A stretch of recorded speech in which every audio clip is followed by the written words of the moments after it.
Let's talk about the new features from WeChat, because this is kind of related to the stuff we're talking about QQ as well, right? Yes. So I'll share this article from 163.com and kind of read it out, and then you guys give me your thoughts on here too, okay? I see that there are several new features added on WeChat, and any new feature on WeChat is something that we look at carefully because WeChat's just such a big deal in China. But this first feature, it says that hashtags can be added in more places now. You just add that pound symbol and the keywords, and you can do it in your personal chats. And then if you click on the hashtag, it will open up an area where you can find out more about that topic, right? Yes. I haven't used this yet. It's not available on my phone, not available on my version of WeChat. I don't know if Lawrence and Nara have. Yeah, actually, I tried that yesterday when I found this news. So we know that back to a few weeks ago, WeChat released a new feature, which is allow you to use a hashtag when you post a moment on your WeChat. But now they actually update the version, which allows you to send a hashtag while you're chatting with your friends. So for example, if you want to talk about like Nanjing weather, so you simply tap hashtag Nanjing weather, and then you can click into that and see the daily weather. You don't really have to download an extra app to check out the weather, or you can check Nanjing news. Then probably you will see some very latest information about what's going on in Nanjing. Okay. So do you think this is going to be related to marketing much? I think it can be used in marketing. So for example, we have a few B2B projects. When we're posting out like an article or a video, we use a hashtag in the article. For example, we use the keywords like Baidu advertising. That would be a keyword probably in our article. Then with hashtag insert in that article, when people try to search for hashtag Baidu advertising, you probably see the article or they will see the video.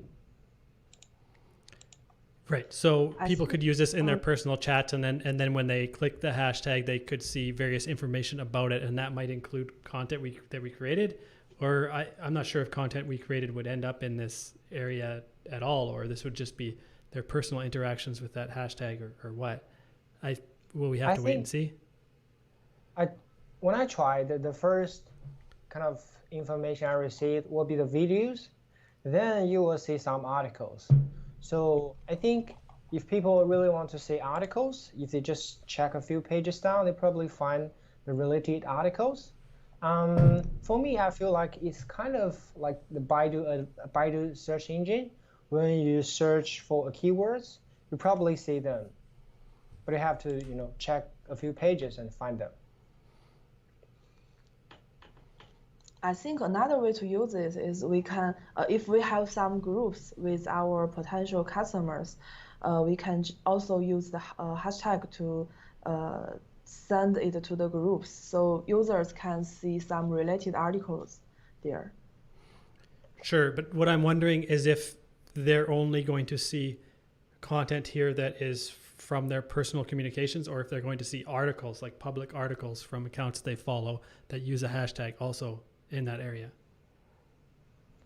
I tried. You can actually access to all the videos and articles with the hashtag, no matter it's public or private. Okay. So even probably you only share this article with your friends, but if this hashtag is used, probably others will see this article or video as well, as long as you have the hashtag on the description. Okay, so with this update about hashtags and recent updates about hashtags on WeChat, it would seem that hashtags are just more important now, and it's something that we have to pay attention to in order to promote articles better on WeChat, because we should be adding the hashtags in there, the correct hashtags that people are likely to use.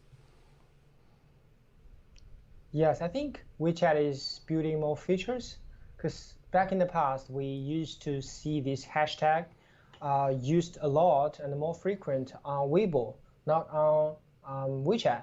But now WeChat has this new feature. I think it'll be more easy for you to get the latest news or find information you're interested. Right. Okay. And then there's a few updates in this article here, but the other one that I find interesting is about the file transfer on WeChat. Because when we were talking about QQ, I was saying that one of the reasons that people use QQ is because they could send the bigger files on there. But now WeChat is going to have an update too.